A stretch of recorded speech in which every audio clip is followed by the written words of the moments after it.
गणपती बाप्पा मोरया. नमस्कार मित्रांनो, स्वागत आहे तुमचं सायन्स वाला दादा या आपल्या युट्यूब चॅनलवरती आणि समर्पण या आपल्या सायन्सच्या फ्रेश नवीन बॅच मध्ये, जी बॅच आपण तयार केलेली आहे 2027 महाराष्ट्र बोर्डच्या विद्यार्थ्यांसाठी. असे धुरंधर मुलं ज्यांना आपण free of cost hand written notes असतील, वेळोवेळी स्टडी मटेरियल असेल, बोर्डचे इम्पॉर्टंट क्वेश्चन असतील आणि त्याचबरोबर फुल ऑन एंटरटेनमेंटने भरलेलं लेक्चर सिरीज असतील. या सर्व गोष्टी आपण सेमी इंग्लिशच्या विद्यार्थ्यांबरोबरच मराठी मीडियमच्या विद्यार्थ्यांसाठी सुद्धा करतोय आणि हा आठवडा पूर्णपणे असणार आहे मराठी मीडियमच्या विद्यार्थ्यांसाठी. आपण आज सुरुवात करतो आहे विज्ञान भाग 1 चा गुरुत्वाकर्षण या चॅप्टरला. या चॅप्टरचे जेवढे इम्पॉर्टंट क्वेश्चन्स आहेत ते मी तुम्हाला सांगणार आहे. त्याचबरोबर तुमच्या प्रथम घटक चाचणीमध्ये युनिट टेस्टमध्ये जेवढे क्वेश्चन्स येणार आहेत ते सगळे मी कव्हर करणार आहेत. ज्या गोष्टी तुम्हाला सांगतोय टिक करून घ्या. कुठे 3 स्टार करायला लागतोय 3 स्टार करून घ्या. नोट्स काढायचा कंटाळा येतोय, नोट्स प्रोव्हाइड होणार आहेत, नोट्स फॉलो करा जेणेकरून तुम्हाला जास्तीत जास्त चांगले मार्क्स मिळतील. तर चला सुरुवात करूया आपल्या या धमाकेदार सिरीजला. आणि मराठी मीडियमच्या मुलांचा जो रिस्पॉन्स मिळतोय ना, अप्रतिम रिस्पॉन्स आहे आणि तुमचा अधिकाधिक रिस्पॉन्स वाढत राहावा तेवढ्या एनर्जीने मी तुम्हाला जास्त चांगल्या पद्धतीने शिकवेन.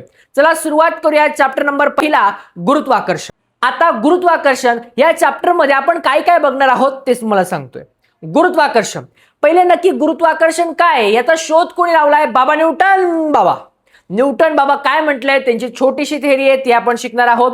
वर्तुळाकार गती व अभिकेंद्रकी बल या 2 व्याख्या आहेत. ऍक्च्युली एकच आहे, थोडाफार डिफरन्स आहे, तो तुम्हाला मी शिकवणार आहे.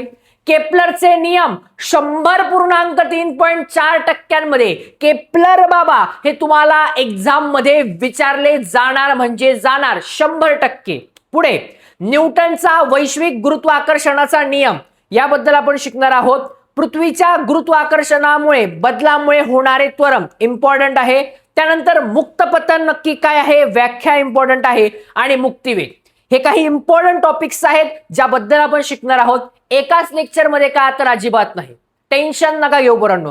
थेंबे थेंबे तळे साचे, बूंद बूंद से समुद्र बांधेंगे बच्चा. मग आपण काय करणार आहोत, हे जे एक चॅप्टर आहेत ना, हिचे 3 लेक्चर्स मध्ये डिवाइड करू जेणेकरून तुम्हालाही सोपं जाईल आणि आपल्याला पण ज्यावेळेस तुमच्यापर्यंत लेक्चर्स प्रोव्हाइड करायचे ते इझिली प्रोव्हाइड करता येईल. चलो बच्चा, गुरुत्वाकर्षण. आता बघा, सगळ्यांना माहिती आहे हे बाबा न्यूटन जे आहेत हे झाडाखाली बसलेले. एक नॉर्मल असा फोटो जरी बघायला भेटला, झाडाखाली एखादा माणूस उभा आहे आणि जर का ते सफरचंदाचं झाड असेल तर आपल्या सगळ्यांना माहिती ही व्यक्ती कोण असेल. ही व्यक्ती दुसरी तिसरी कोणी नसून ही व्यक्ती आहे न्यूटन. न्यूटन एके दिवशी असेच मुलांनो झाडाखाली बसलेले होते आणि अचानक पद्धतीने न्यूटन यांना समजतो त्यांच्या डोक्यावरतून एक सफरचंद खाली पडतं. हे सफरचंद ज्यावेळेस खाली पडतं तो न्यूटन थोडासा विचार करतात की न्यूटनला वाटतं, अरे हे जे सफरचंद आहे हे उभ्या दिशेने खालीच का पडलं, हे सफरचंद असं वर का निघालं नाही. बरं, खाली पडलं तर पडलं, सफरचंद असं वाकडं तिकडं का नाही पडलं, उभेच का सफरचंद पडलं. आता मुलं म्हणतील, दादा जी गोष्ट वर जाते ती परत खाली येते, जी गोष्ट वरून आपण फेकतो ती काय येते, खाली येते. हे तुम्हा आम्हाला माहिती आहे पण त्यावेळेस माहित नव्हतं. मग न्यूटन बाबा विचार करतात आणि आपल्यासारखा काय म्हणाल, कशाला विचार करतात दादा, हे मस्त सफरचंद भेटला होता, सफरचंद खाल्ला असता आम्ही पण टेन्शन नाही, शिकायला नसतं लागलं. पण नाही, जे कामाचं आहे ते शिकावं लागणार. मग न्यूटन विचार करतो की दया कुछ तो गडबड है दया. न्यूटन मग काहीतरी विचार करतो, जी वस्तू वरून खाली पडते ना ती एका स्ट्रेट डायरेक्शनने एका उभ्या रेषेत खाली पडते. मग न्यूटनने याबद्दल काय त्याच्या गोष्टी सांगितल्या आहेत ते आपल्याला बघायचे. गुरुत्वाकर्षण बघा, गुरुत्वाकर्षण याचा जो सिम्बॉल आहे GF काय आहे, GF ग्रॅव्हिटेशनल फोर्स, गुरुत्वाकर्षणाचे बल. G म्हणजे गुरुत्वाकर्षण, F म्हणजे बल इज इक्वल टू, जर तुम्हाला कोणी विचारलं गुरुत्वाकर्षण काय आहे, गुरुत्वाकर्षण हे एक बल आहे, एक असं बल जे की खूप कमकुवत आहे. WF वीक फोर्स, कमकुवत बल आहे. कसं आहे हे कमकुवत बल? बघा, GF is equal to WF, girlfriend is equal to future wife.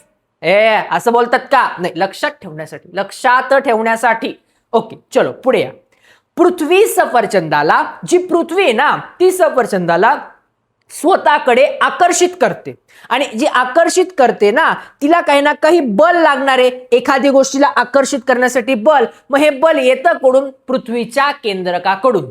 पृथ्वी एखाद्या गोष्टीला आकर्षित करते. हे बल आकर्षित करण्यासाठी जे बल येतं कुठून? पृथ्वीच्या केंद्रकाकडून. केंद्रक म्हणजे मधला, सेंटरचा भाग. मग झाडावरील सफरचंदापासून जे झाडावर सफरचंद आहे ते पृथ्वीच्या केंद्राकडे जाणारी जी दिशा आहे, झाडावरचं सफरचंद कुठे बल लागतंय? पृथ्वीच्या केंद्रापासून. याची जी दिशा आहे ही सफरचंदाच्या स्थानाशी क्षितिज लंब, सफरचंदाच्या स्थानाशी क्षितिज लंब म्हणजे उभ्या असल्याने सफरचंद झाडावरून क्षितिज लंब दिशेने खाली पडते. म्हणजे कसं? उभ्या दिशेने खाली पडते. सिंपल मध्ये गालावरती डिंपल आहे पोरांनो, एकदम इझी आहे. मग आता मुलांना प्रश्न विचार, दादा हे नको, इम्पॉर्टंट काय आहे, बोर्डला काय येणार आहे दादा? बाबा रे, जेवढं सांगतोय खूप रेअर चान्सेस आहे येणारच नाही. इव्हन शाळेच्या एक्झामला पण याबद्दल क्वेश्चन्स येत नाही. बट चॅप्टरला सुरुवात करतोय ना, मस्त एंटरटेनमेंट हळूहळू चॅप्टर मध्ये जाऊया. पुढची गोष्ट एक डेफिनेशन्स आहे. ह्या 2 डेफिनेशन मोस्ट IMP 1 मार्कासाठी विचारले जातात. वर्तुळाकार गती व अभिकेंद्री बल. बोला, माझ्या मागे रिपीट करा. वर्तुळाकार गती व अभिकेंद्री बल. मज्जा, असंच शिकवलं ना पोरांनो तुम्हाला, एकदम डोक्यात फिट, मामला हेट होणार तुमचा. चलो, अभिकेंद्री बल काय रे? वर्तुळाकारावरून फिरणाऱ्या, एका वर्तुळाकारावरून फिरणाऱ्या वस्तूवर वर्तुळाच्या केंद्रकाकडे प्रयुक्त होणाऱ्या बलास अभिकेंद्री बल असे म्हणतात. म्हणजे काय तुम्हाला मी सांगतो. फॉर एक्झाम्पल एक चार्जर घेऊया आपण. ओके, आता हा जो चार्जरचा भाग आहे, इकडून याला मी पकडला. आता हा एक याचा सेंटर झाला. आता मी याला सर्कल फॉर्म मध्ये फिरवतोय असं. ओके, जर तुम्हाला दिसत असेल, आय होप सो. हे बघा, सर्कल फॉर्म मध्ये मी काय फिरवतोय. आता हे जे चार्जर आहे ना, वर्तुळाकार वस्तूवर वर्तुळाकार फिरतोय, गोल गोल फिरतोय. वर्तुळाच्या केंद्रकाकडे हा जो सेंटरचा भाग आहे, हा काय त्याचा केंद्रक आहे. प्रयुक्त आहे म्हणजे याला काय? बल प्रयुक्त झाला, याला अभिकेंद्रकी बल म्हणतात. म्हणजे ही ज्यावेळेस मी चार्जर गोल गोल फिरवतो आहे, या सेंटरच्या केंद्रकाकडून काय लागतंय? बल लागतंय. याला म्हणायचं अभिकेंद्री बल. काय म्हणणार आहे राजा? अभिकेंद्री बल. म्हणजे आता हा एक मुलगा आहे, याने काय केलं? एक मोठा दगड घेतलाय आणि हे जे दगड आहे, ह्या दगडाला मस्तपैकी त्याने दोरी बांधली आणि ही फिरवली, तर काय? दगड गोल गोल फिरणार. म्हणजे काय? वर्तुळाकार गतीने फिरणार. बल कुठे लागणार? केंद्रकाकडे. याला म्हणायचं अभिकेंद्री बल. बल रे बल, अभिकेंद्री बल, बल रे बल, अभिकेंद्री बल. सिंपल आहे पोरांनो. चलो बच्चो, वर्तुळाकार गती म्हणजे काय? नीट बघा, सिंपल आहे, जवळपास सारखं आहे. वर्तुळावरून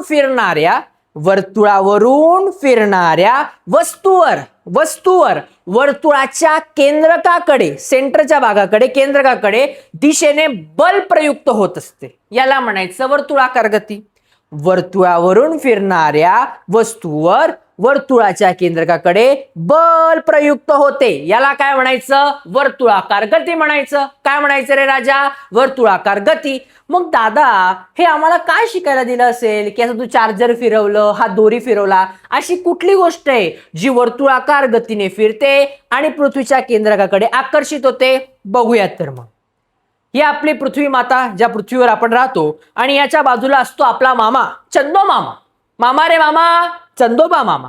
मग ज्यावेळेस आता चंदोबा मामा आलेला आहे, चंद्र आलेला आहे, चंद्र आल्यावरती काही ना काही एक शायरी होणं इम्पॉर्टंट आहे. कदाचित तुम्ही रील्स वरती, आपल्या इन्स्टा फीड वरती बघितले असेल. सेमी मीडियमच्या विद्यार्थ्यांसाठी शिकवताना बोललो होतो. मग सेमीला सांगितलं माझ्या मराठीच्या पोरांना का नाही? लेक्चर मध्ये पुन्हा एकदा एंटरटेन, थोडस तुम्हाला मज्जा करण्यासाठी एक शायरी ऐकवतो. तर चला, की चांद से भी खूबसूरत चेहरा है तुम्हारा, ये दिल भी तो दीवाना है तुम्हारा. कि चांद से भी खूबसूरत चेहरा है तुम्हारा, ये दिल भी तो दीवाना है तुम्हारा. और लोग कहते हैं कि तुम टुकड़ा हो चांद का, लेकिन हमें पूछो तो हम बताए कि चांद भी टुकड़ा है तुम्हारा. असं चंद्रमामा आला की म्हणजे एक छान छान फिलिंग्स येतात. असो, चलो त्या फिलिंग्स बाजूला ठेवा. कंट्रोल. आपला महत्वाचा मुद्दा काय? पृथ्वी आहे, पृथ्वीच्या आजूबाजूला चंद्र आहे. मग हा जो चंद्र आहे, हा पृथ्वीभोवती काय रे? प्रदक्षिणा मारतो. म्हणजे continue round round round round प्रदक्षिणा मारत असतो कक्षेमध्ये. मग मला सांगा, पृथ्वीवरती याला काय पकडून ठेवते का रे पृथ्वी, मामा जाऊ नको, मामाला पकडून ठेवताय का तुम्ही, मामा चंदू मामा जाऊ नको, असं होतं का रे राजा, नाही. मग हा जो चंद्र आहे हा कंटिन्यू असा गोल गोल का फिरतो, चंद्र म्हणजे वस्तू आहे, वर्तुळाकार गतीने फिरतो, बल कुठे लागतंय, केंद्रकाकडे. चंद्राला पृथ्वीचं केंद्र काय, कंटिन्यू ग्रॅव्हिटेशनल फोर्स म्हणजे गुरुत्वाकर्षणाच्या बलामुळे हा काय आजूबाजूला गोल गोल गोल गोल फिरत असतो. सिंपल आहे, वर्तुळाकार गती समजली राजा रे. चलो मग बच्ची पुढे. केपलरच्या ग्रह गतीचे नियम. केपलरच्या ग्रह गतीचे नियम पेपरला 100.3.4% हा टॉपिक विचारला जातो पोरांनो. खूप खूप इम्पॉर्टंट टॉपिक आहे हा. या टॉपिक वरती कमीत कमी बऱ्याच वेळा बोर्डला प्रश्न विचारला गेलाय. इव्हन तुमच्या शाळेच्या एक्झामला सुद्धा विचारला जातो हा टॉपिक. बरं, याच्यामध्ये 3 मार्क्सला येतो एक एक, कधी कधी कुठला पण एक नियम विचारतात. आता तुम्हाला वाटेल अरे यार न्यूटन सारखा अवघड वगैरे का काय, अवघड नाही. वेन दादा easier than why to fear. मला माहिती न्यूटनचे 3 नियम होते, कोणतेच लक्षात नाही, शेवटचा नियम लक्षात आहे तुमच्या. आता इकडे बघा, केपलरचे 3 नियम समजून घ्या आणि मग पाठांतर करा. बघा आम्ही म्हणत नाही रट्टा मारू नका, पाठांतर करू नका. जो कोणी म्हणतोय ना की विदाऊट पाठांतर करता रट्टा करता खूपच चांगले मार्क्स मिळतात, नथिंग टू इम्पॉसिबल आहे. काही गोष्टी या पाठांतर करणं वाचणं हे खूप गरजेचं आहे, बट समजून पाठांतर करणं ते जास्त इम्पॉर्टंट आहे. चलो, केपलरचा पहिला नियम, कक्षांचा नियम काय सांगतोय, प्रत्येक ग्रहाची कक्षा लंबवर्तुळाकार असून सूर्य त्या लंबवर्तुळाच्या एका नाभी बिंदूवर असतो. आता बघा, जी आजूबाजूचा राऊंड दिसतोय पोरांनो, एक वर्तुळाकार गती दिसते तुम्हाला, पूर्ण वर्तुळ आहे का तो, नाही, तो कसा आहे लंबवर्तुळाकार आहे. म्हणजे असा एक वर्तुळ घेतला आणि त्याला असा सपटा दिला मी मस्तपैकी, बंपर गेला, त्याच्यावरती प्रेशर दिलं, आता काय झाला, तो वर्तुळाकार लंबवर्तुळाकार झाला. त्याच्यामध्ये सूर्य दिसतोय तुम्हाला, तेजस्वी असा काय सूर्य आहे. बरं सर, आपला जो वर्तुळ असतो वर्तुळाला एक केंद्रक असतो, लंबवर्तुळाकाराला 2 केंद्रक असतात. मला सांगा, जेव्हा आपण बघित असेल बघा, उन्हाळा पावसाळा हिवाळा 3 ऋतू येतात आपल्याकडे. मग जेव्हा ही जी आजूबाजूला जो ग्रह फिरताना दिसतोय बघा तुम्हाला, ब्ल्यू कलर मध्ये दिसत असेल, निळ्या कलर मध्ये, मग हा जो पृथ्वी आहे ही कंटिन्यू जी सूर्याच्या अवतीभोवती काय मारत असते, चक्रा फेऱ्या मारत असते.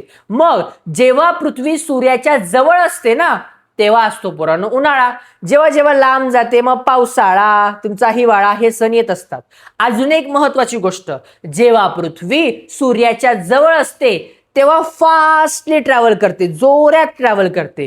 जेव्हा पृथ्वी सूर्यापासून लांब असते तेव्हा ती हळूहळू हळूहळू ट्रॅव्हल करते, म्हणजे प्रवास करत असते. बघा नियम काय सांगतोय, प्रत्येक ग्रहाची, जो प्रत्येक ग्रह आहे त्याची कक्षा म्हणजे फिरण्याची जी काही कक्षा आहे लंबवर्तुळाकार असून, कशी आहे ही लंबवर्तुळाकार असून, सूर्य जो आहे त्या कक्षेच्या एका नाभीवर असतो. मग नाभी नंबर 1 F1, नाभी नंबर 2 F2. लक्षात आलेले पोरांनो, प्रत्येक ग्रहाची कक्षा लंबवर्तुळाकार, बोला बोला बोला, प्रत्येक ग्रहाची कक्षा लंबवर्तुळाकार असून सूर्य त्या लंबवर्तुळाकार एका नाभीवर असतो, लंबवर्तुळाकाराच्या एका नाभीवर असतो. सिंपल मध्ये गालावर डिंपल पडोस तर पहिला नियम आहे. चलो दुसरा रे पोरांनो, दुसरा काय, केपलरचा दुसरा नियम, क्षेत्रफळांचा नियम काय आहे, ग्रह व सूर्य यांना जोडणारी रेषा, ग्रह आणि सूर्य यांना जोडणारी रेषा, सूर्य आहे आणि आजूबाजूला ग्रह म्हणजे आता पृथ्वी आहे. आता ए म्हणजे पण पृथ्वी आहे, बी म्हणजे पण पृथ्वी आहे. ए वरून बी वर जाण्यासाठी पृथ्वीला किती वेळ लागतो आणि सी वरून डी वर येण्यासाठी पृथ्वीला किती वेळ लागतो. आता नीट बघा पोरांनो, ए टू बी जे आहे ना, मला सांगा पृथ्वीच्या जवळचं कुठलं अंतर आहे रे, ए टू बी वाले की सी टू डी वाले, कमेंट करा. व्हेरी गुड, ए टू बी वाले जवळचं आहे ना, लगेच आपल्याला आकृतीवरून दिसतंय ना, गणेश दिसतंय का नाही. बरं, माझ्या पोरांना समजत असेल, दादा जेव्हा पृथ्वी सूर्याच्या जवळ असते तेव्हा लवकर ती काय करते, प्रवास करते. जेव्हा पृथ्वी सूर्यापासून लांब असते तेव्हा ती हळूवार पद्धतीने प्रवास करते. मग मला सांगा, ए टू बी इथलं जे अंतर आहे हे तुम्हाला थोडं ॲज कम्पेअर टू जास्त दिसत असेल, पण सी टू डीचं अंतर कसं आहे, कमी आहे. अंतर as compare to A to B कसं आहे, कमी आहे. पण ए टू बी कडे ज्यावेळेस अंतर जरी जास्त असेल पण लवकर ट्रॅव्हल करते, टाइम कमी लागतो. इकडे अंतर कमी आहे पण टाइम कसा लागणार, जास्त लागणार. म्हणून ग्रह व सूर्य यांच्याशी जोडणारी जी रेषा आहे ही समान कालावधीत काय आहे, एका समान कालावधीत समान क्षेत्रफळ व्यापते. नंबर 2 लक्षात आलाय. केपलरचा दुसरा नियम, ग्रह व सूर्य यांना जोडणारी रेषा समान कालावधीत समान क्षेत्रफळ व्यापते. सिंपल मध्ये डिंपल. पुढे केपलरचा तिसरा नियम परिभ्रमण कालावधीचा नियम आहे. बघा, सूर्य आहे, सूर्याच्या अवतीभोवती पृथ्वी फिरते आणि वेगवेगळे ग्रह फिरत असतात. मला एक सिंपल गोष्ट सांगा, सगळ्यांना एक समजलंय आतापर्यंत, सूर्याच्या जवळ कोण आहे, पृथ्वी आहे. पृथ्वी, जो ग्रह सूर्याच्या जवळ आहे तो काय रे, लवकर प्रवास करतो. जो थोडा लांब आहे त्याला अजून वेळ लागतो, जो लांब आहे अजून. म्हणजे काय, अंतर वाढलं की प्रवासाचा कालावधी पण वाढत जाणार. इकडे बघा, ग्रहाच्या सूर्याभोवती, ग्रह सूर्याभोवती परिभ्रमण काळाचा, परिभ्रमण म्हणजे काय, जो आजूबाजूने फिरतोय, परिभ्रमण करतोय, त्याच्या काळाचा वर्ग करायचा आहे. म्हणजे टी म्हणजे काळचा वर्ग करायचा आहे. वर्ग म्हणजे वरती रेस टू 2. हा त्या ग्रहाच्या सूर्यापासूनच्या मध्य अंतराच्या घनाशी, अंतराच्या काय रे पोरांनो, घनाशी समान प्रमाणात असतो. कसा असतो रे, समप्रमाणात असतो. कसा असतो राजा रे, समप्रमाणात. बघा, ग्रह जे आहे सूर्याभोवती परिभ्रमण करण्याचा जो वर्ग आहे त्या ग्रहाच्या सूर्यापासूनच्या मध्य अंतराच्या घनाशी काय करायचं आहे, त्याचं तुम्हाला समप्रमाणात आहे. जो मध्य अंतर जे आहे त्याचा घन काय काढायचं आहे तुम्हाला, घन त्याच्या समप्रमाणात असतो. दादा हे आम्हाला पेपरला असं न्यूमेरिकल्स वगैरे येणार आहे का, सोडवायला लावणार आहे का, नाही मुलांना. तुम्हाला फक्त पाठ करायच्या गोष्टी परत एकदा रिपीट करा. ग्रहाच्या सूर्याभोवतीच्या परिभ्रमण काळाचा वर्ग हा त्या सूर्यापासूनच्या अंतराच्या घनाशी, अंतराचा काय करायचा आहे, घनाशी समप्रमाणात असतो. कसा असतो रे, समप्रमाणात असतो. आता पोरांनो, केपलरचे हे जे तीनही नियम आहे ना, हे मोस्ट इम्पॉर्टंट आहे. त्यामुळे तुम्ही केपलरचे तीनही नियम खूप मस्त करून जायचे आहेत.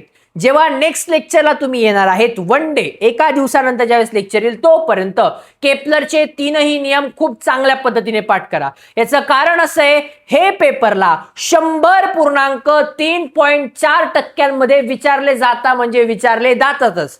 त्यामुळे तुम्हाला याच्या ज्या नोट्स आहे ह्या जरी तुम्हाला आपल्या लेक्चर झाल्यानंतर, चॅप्टर संपल्यानंतर भेटणार आहे, पण तुम्हाला काय करायचं आहे, पुस्तक आहे मस्तपैकी छान ते तिन्ही नियम वाचा, कारण पेपरात येणारे नियम आहे. जेवढं शिकवलंय ना यापैकी व्याख्या, नियम 2च गोष्टी इम्पॉर्टंट आहे, बाकी बिनधास्त स्किप करा.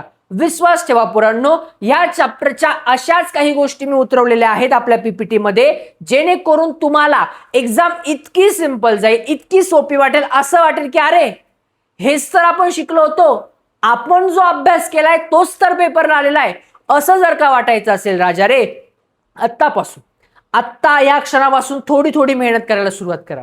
कारण ज्यावेळेस बोर्डचे पेपर येऊन जातील ना बाबा, त्या प्रत्येकाला वाटतं की अरे वर्षभर किती अभ्यास करा, पण शेवटचे 2-3 महिने ना त्याच्यातच खरा अभ्यास होतो. कदाचित असे तुम्हाला थंबनेल्स दिसतील, 2 दिवसात एवढा अभ्यास करा, 100% तुम्हाला मार्क्स मिळतात. टॉपर्सची काय स्ट्रॅटेजी आहे, फक्त 4 दिवसात टॉपर्स एवढे मार्क्स मिळवा, असं वेडेत का रे तुम्ही राजा रे.